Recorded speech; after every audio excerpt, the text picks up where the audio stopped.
Olá, boa tarde, graças e paz a todos os irmãos. Eu sou o Bispo Jorge Andrade e, como eu tinha prometido aos irmãos, amigos do meu canal, eu quero estar trazendo nessa tarde aí, irmãos, sobre métodos de interpretação sobre o livro do Apocalipse.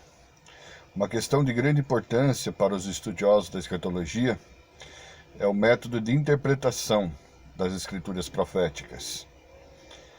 Praticamente todas as visões escatológicas diferentes do pré-tribulacionismo e do pré-milenarismo surgiram por causa da utilização de métodos impróprios de interpretação.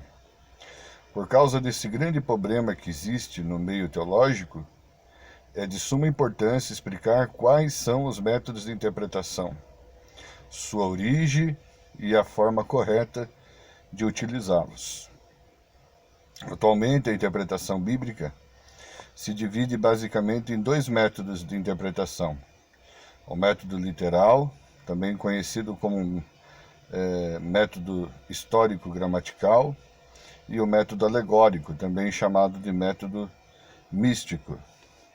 Eu vejo muita gente cometer muitas heresias, principalmente se referindo ao livro do Apocalipse, por não ter uma maneira de interpretá-lo da maneira correta.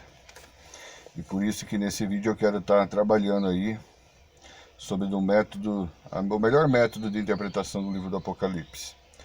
E eu vou estar explicando todos os métodos, o alegórico, e eu vou estar começando aqui pelo alegórico, né? O método alegórico é a utilização do método alegórico de interpretação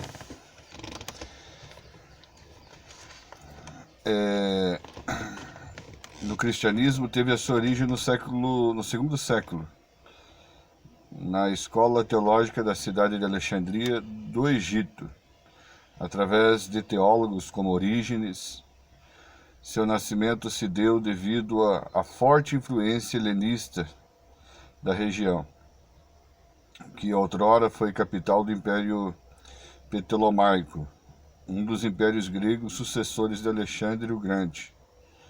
A forte influência da filosofia grega, com seu estilo de sempre procurar um sentido moral ou espiritual, alegorizando os textos a fim de descobrir verdades ocultas neles. Foi alicerce sobre o qual se edificou o método alegórico de interpretação bíblica. O método alegórico despreza, ou pelo menos coloca em segundo plano, todo o sentido literal e histórico do texto. Desculpa aí, irmãos. Transformando seus elementos em figuras e tipos, na tentativa de utilizá-los para representar outras coisas ou verdades mais profundas e espirituais. Existem vários perigos em se utilizar o método alegórico de interpretação. Observe alguns dos perigos de utilizar o método alegórico.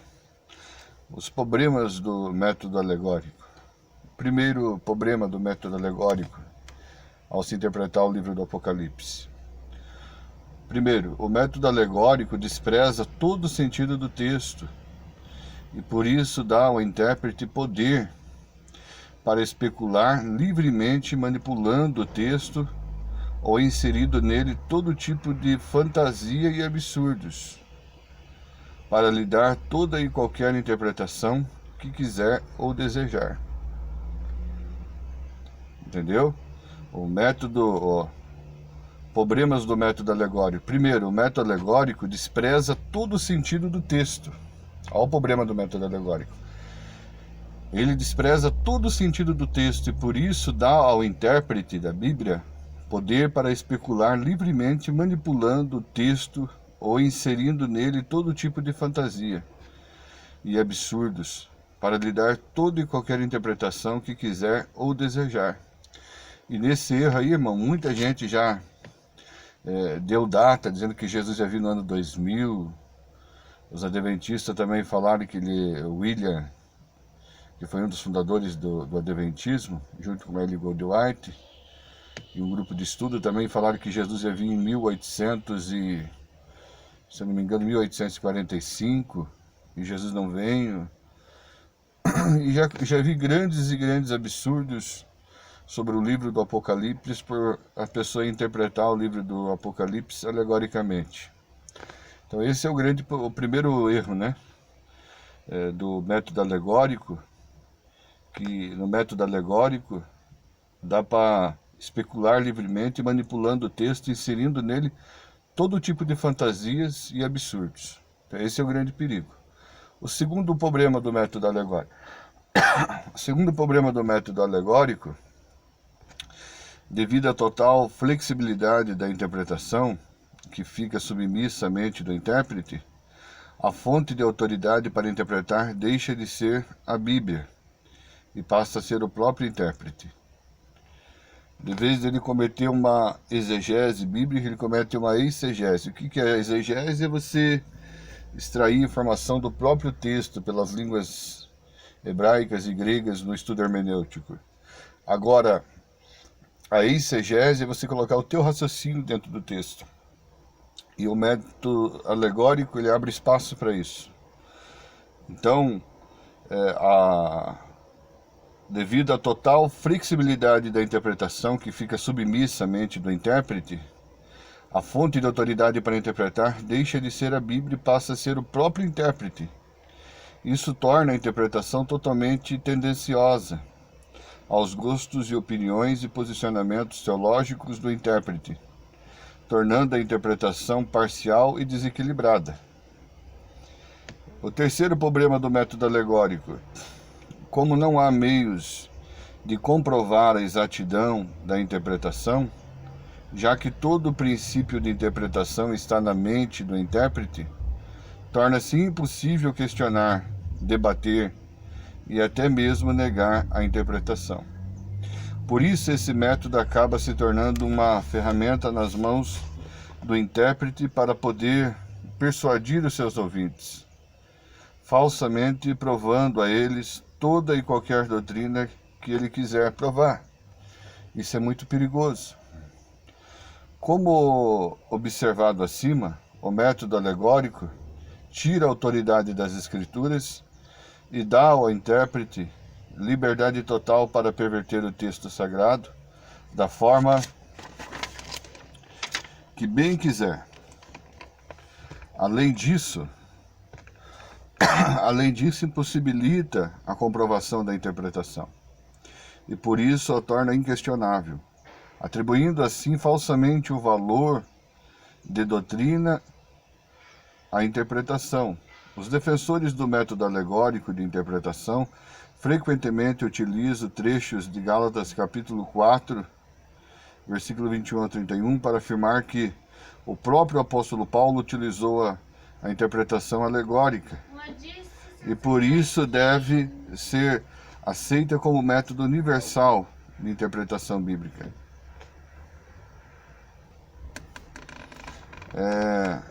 Lá em Gálatas 4, 21 a 31, pois está escrito que Abraão teve 2 filhos, uma da escrava e outra da livre. O filho da escrava nasceu de modo natural, mas o filho da livre nasceu mediante a promessa. Isso é usado aqui como uma ilustração. Essas mulheres representam 2 alianças. Uma aliança procede do Monte Sinai e gera filhos para a escravidão. Esta é Agar. Agar representa o Monte Sinai, na Arábia, e corresponde à atual cidade de Jerusalém, que está escravizada com os seus filhos.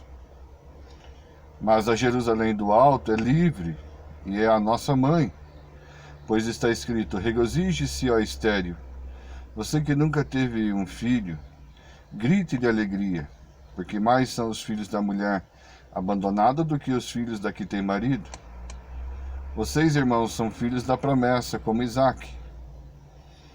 Naquele tempo, o filho nascido de modo natural perseguiu o filho nascido segundo o Espírito. O mesmo acontece agora. Mas o que diz a Escritura? Manda embora a escrava e seu filho, porque o filho da escrava jamais será herdeiro com o filho da livre. Portanto, irmãos, não somos filhos da escrava, mas filhos da livre. A respeito dessa utilização do método alegórico por Paulo, alguns pontos devem ser salientados. Primeiro, nesse trecho, Paulo não nega nem invalida o sentido literal do texto, mas somente faz uma analogia entre o texto e a realidade espiritual dos participantes da aliança da lei em relação aos participantes da nova aliança, a da graça. Segundo ponto a observar: embora Paulo seja o maior escritor do Novo Testamento e tenha abordado o tema, abre aspas, lei versus graças, diversas vezes essa é a única vez que ele utilizou uma alegoria para explicar esse conceito. Em todas as outras vezes que explicou a respeito desse tema, ele sempre utilizou o método literal, o que comprova que o próprio Paulo considerava o método literal o melhor para interpretar as Escrituras. Terceiro, o próprio Jesus Cristo nunca utilizou alegorias de textos bíblicos em seus discursos. Embora utilizasse parábolas, ele sempre as explicava para que seu conceito espiritual ficasse bem claro. Ele nunca contou uma parábola e a deixou sem explicação para que cada um entendesse o que quisesse. Ao contrário, sempre explicou com clareza o significado de cada uma. Os alegoristas também utilizam como argumento a existência de, abre aspas, tipos do Antigo Testamento e do Novo. Para eles, a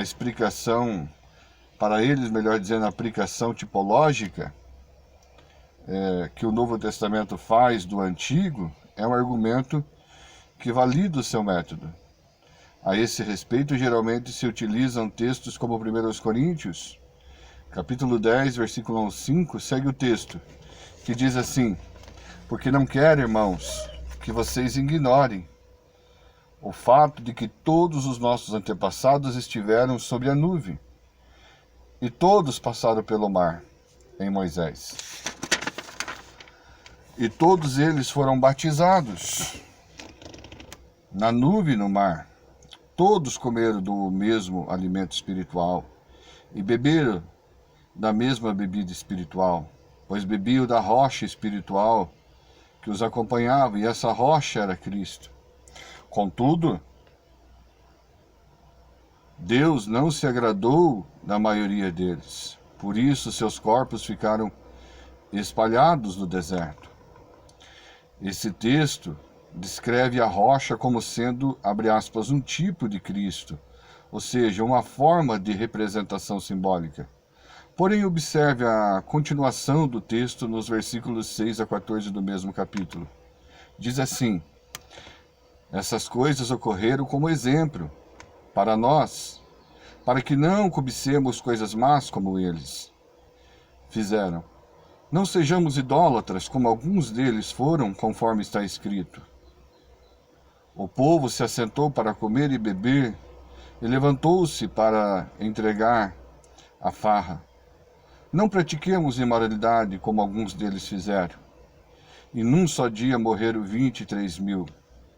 Não devemos pôr o Senhor à prova, como alguns deles fizeram e foram mortos por serpentes.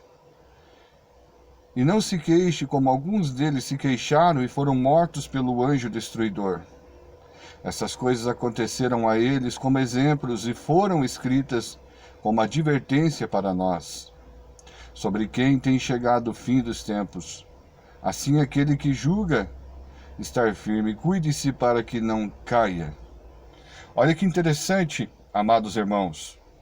O próprio Paulo confirma que essas coisas realmente aconteceram, ou seja, não são somente tipos, são eventos históricos.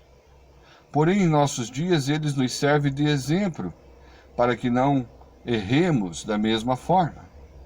Diversos acontecimentos e pessoas do Antigo Testamento, mesmo sendo verdadeiros e literais, apontavam para o futuro a respeito de Cristo e de sua obra. A tipologia é utilizada para comunicar verdades espirituais.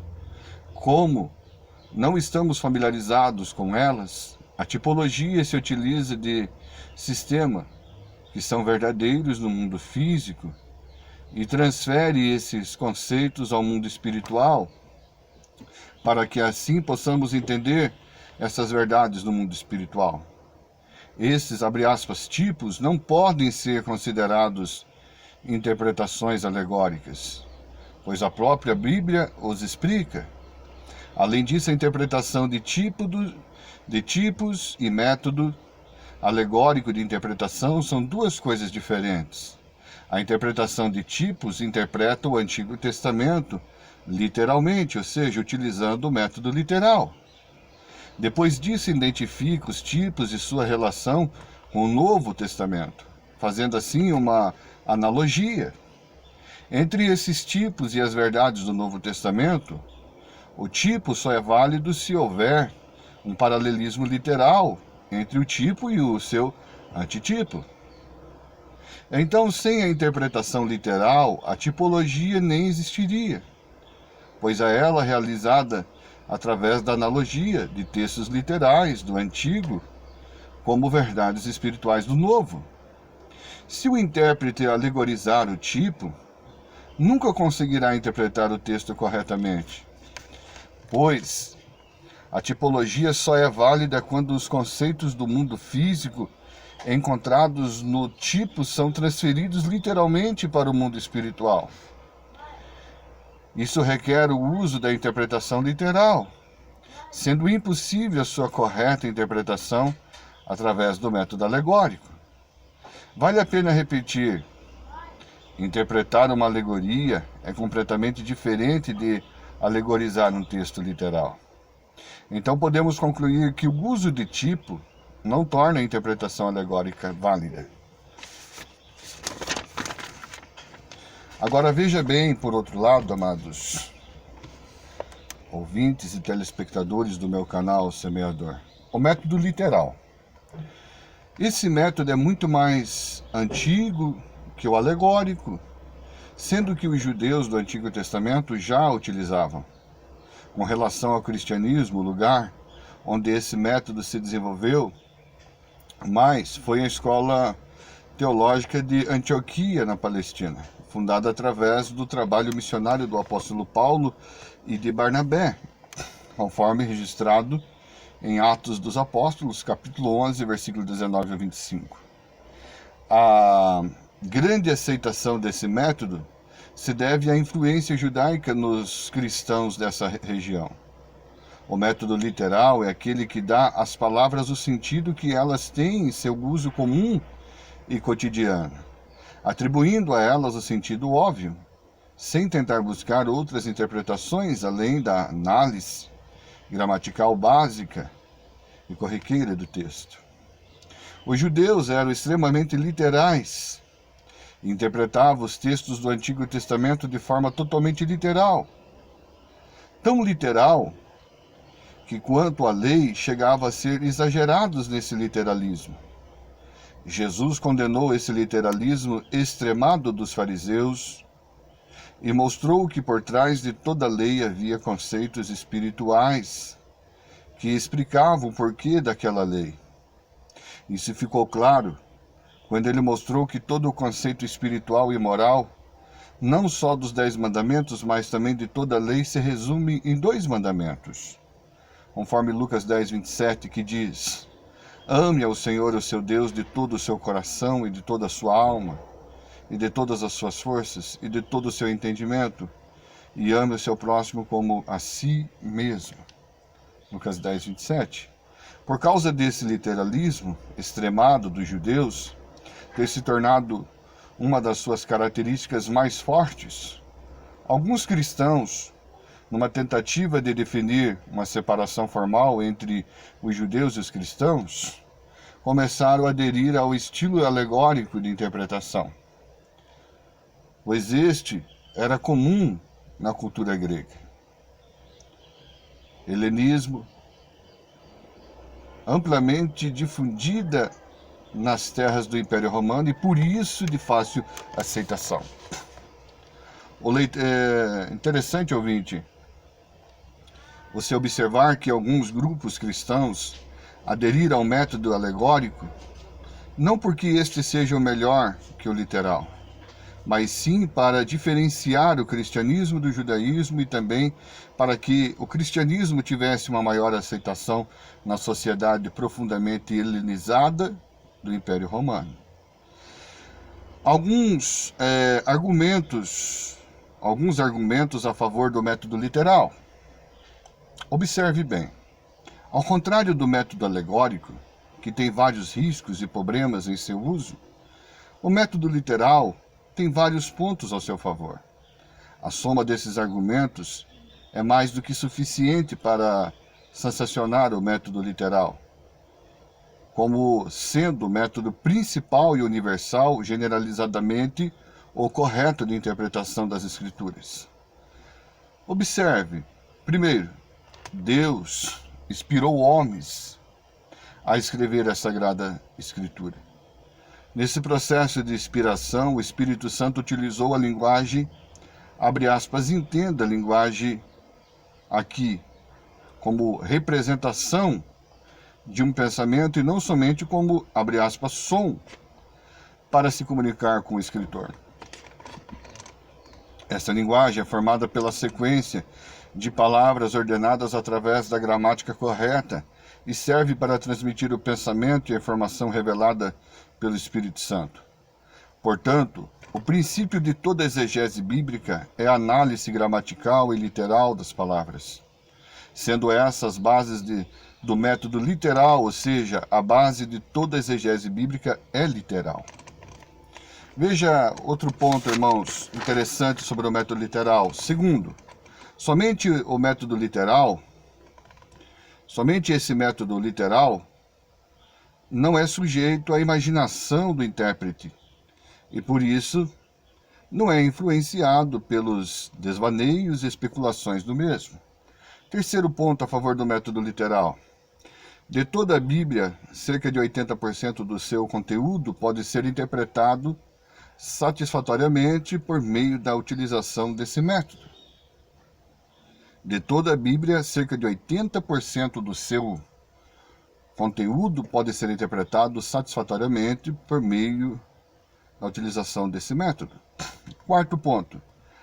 A interpretação literal não exclui do intérprete a possibilidade de interpretar, abre aspas, tipos e de fazer algumas alegorias. Ao contrário disso, ela serve como um termômetro para medir se a alegoria está de acordo com o princípio bíblico ou se a analogia tipológica não contradiz a doutrina bíblica, servindo assim como um regulador para uma boa utilização destes. Quinto, em todos os idiomas, o sentido literal comum é o mais utilizado na comunicação cotidiana. Sexto, todos os outros tipos de interpretação dependem da base criada pela linguagem gramatical. Literal, sem ela a comunicação seria impossível. Sétimo, todas as profecias já cumpridas no Antigo Testamento foram cumpridas de forma literal. Nunca nenhuma profecia foi cumprida de forma alegórica. Por exemplo, em Isaías 7,14 é profetizado que uma virgem dará à luz a um filho. Em Mateus e Lucas observamos que essa profecia se cumpriu literalmente, e não alegoricamente. Maria realmente engravidou e concebeu a Jesus sendo virgem. Oitavo ponto, a favor do método literal. A intenção de Deus em inspirar homens para escrever a Bíblia é transmitir diversas informações aos homens. Por exemplo, sua vontade, seus planos, suas leis e etc.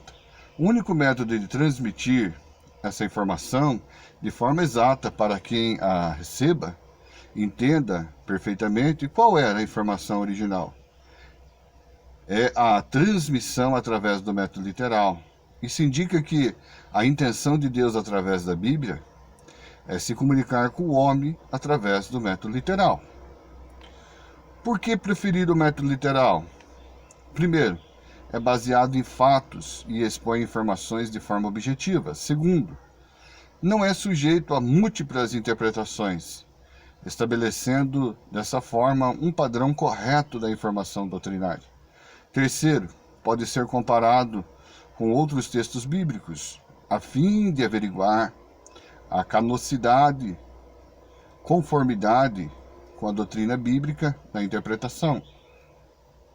Quarto, historicamente comprovado como o método mais eficiente de ensino bíblico.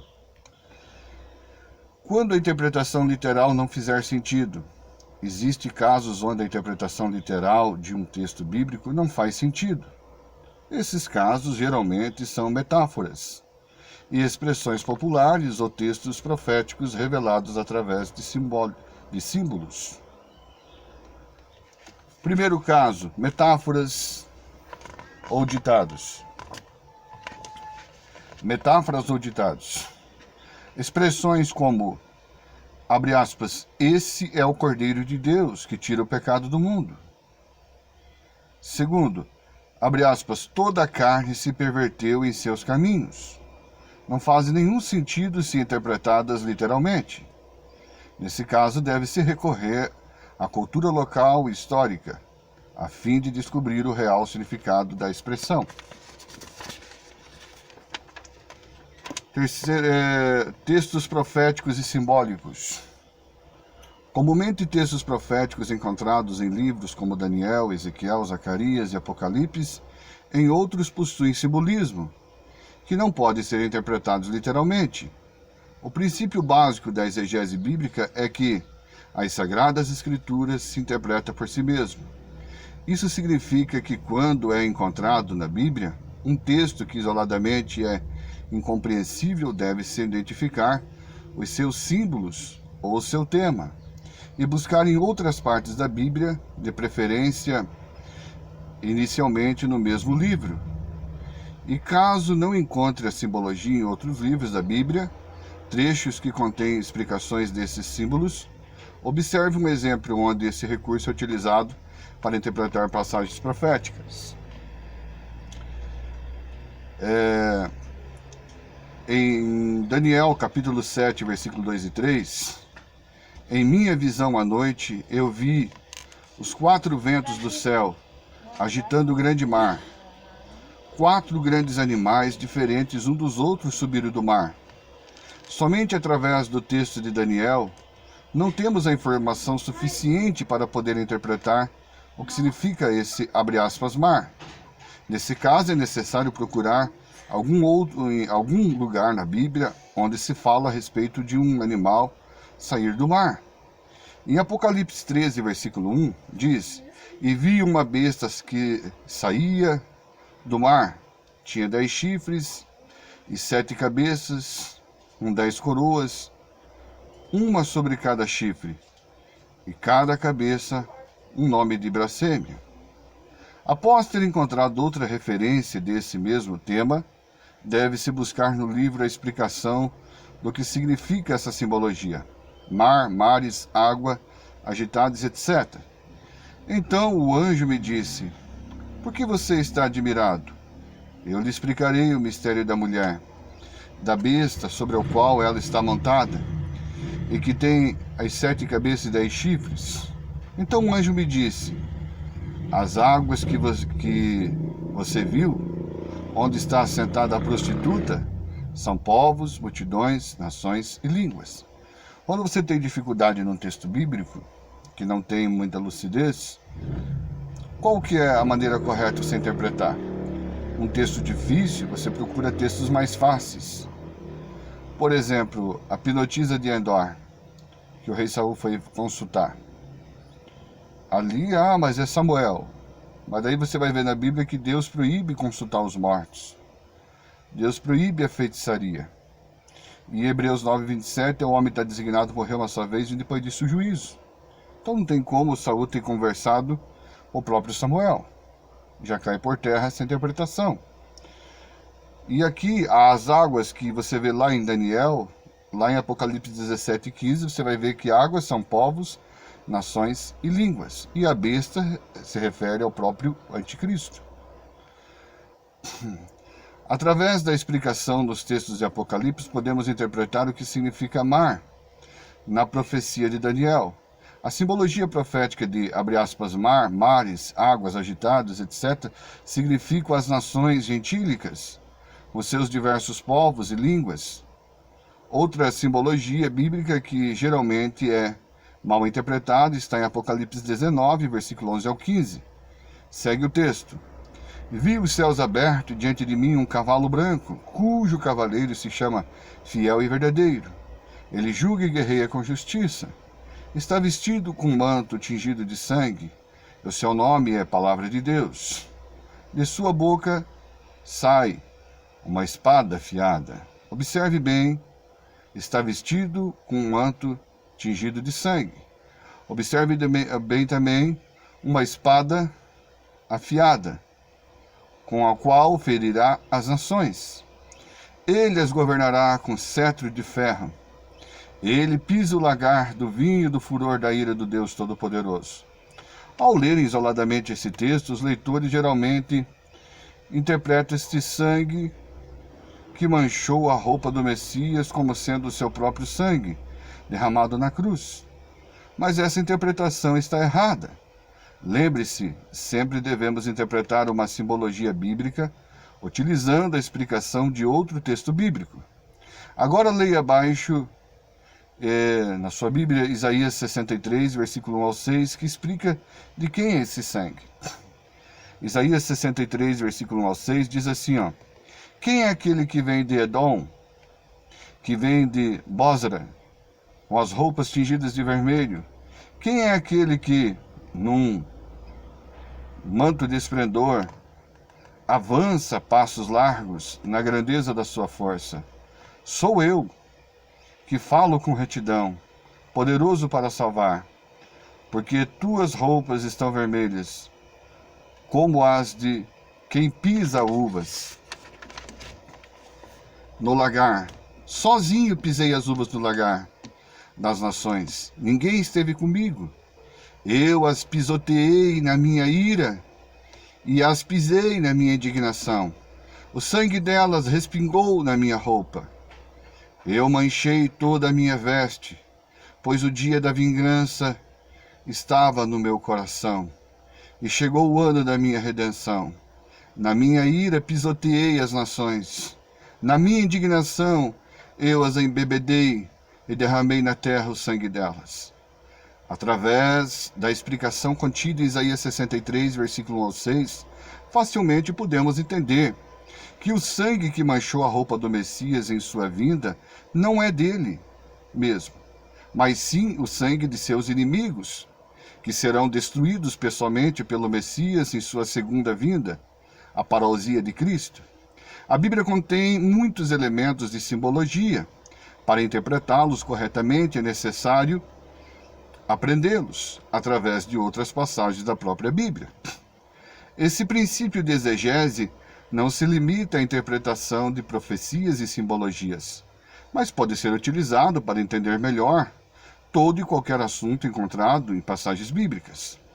Resumindo, toda análise desse capítulo comprova ao leitor e ao nosso amado ouvinte aí do meu canal Semeador, que o método literal deve sempre ter preferência na interpretação bíblica, exceto quando a interpretação literal não fizer sentido. Nesses casos, deve-se recorrer ao texto histórico-social da época, para expressões ou metáforas, ou aos princípios da exegese bíblica, para passagens proféticas ou temáticas. Lembre-se, nunca tente supor o que significa uma simbologia bíblica. Sempre procure a explicação do significado da simbologia em outros textos da própria Bíblia. Eu sou o Bispo Jorge Andrade e vos desejo saúde e paz. Encerro mais um estudo sobre como interpretar o livro do Apocalipse. No próximo estudo estarei falando sobre as alianças de Deus com Israel. Amém, amados? Fique mais esse estudo. Eu sou professor de teologia, agora fiz o mestrado em teologia e vou fazer uma dissertação teológica do meu também doutorado sobre o livro do Apocalipse. Espero que esse vídeo seja de grande edificação para todos vocês. Temos aula de teologia aqui na nossa igreja, do curso de teologia CETADEB, toda segunda-feira, das 20 às 22 horas. O valor do curso básico é R$50 por livro. Se você tiver interesse, entre em contato conosco. A nossa igreja está localizada no bairro São Dimas, na rua Francisco Tanner, número 412. Graça e paz seja com todos.